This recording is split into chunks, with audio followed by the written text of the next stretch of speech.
This is how to test a starter.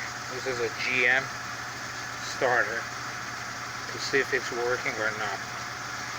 So at one end the positive and negative cables are attached to the battery of the car that's running, and you hear the noise of the engine running.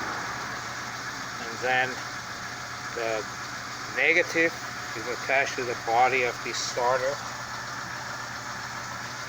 And then you're going to take the positive. If you want to see if the solenoid is working or not, you touch that little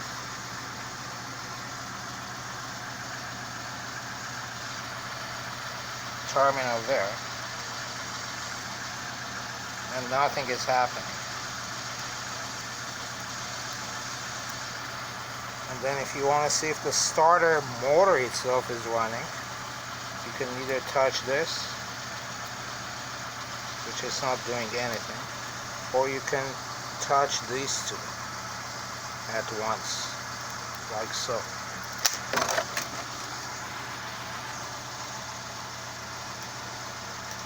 And nothing is happening.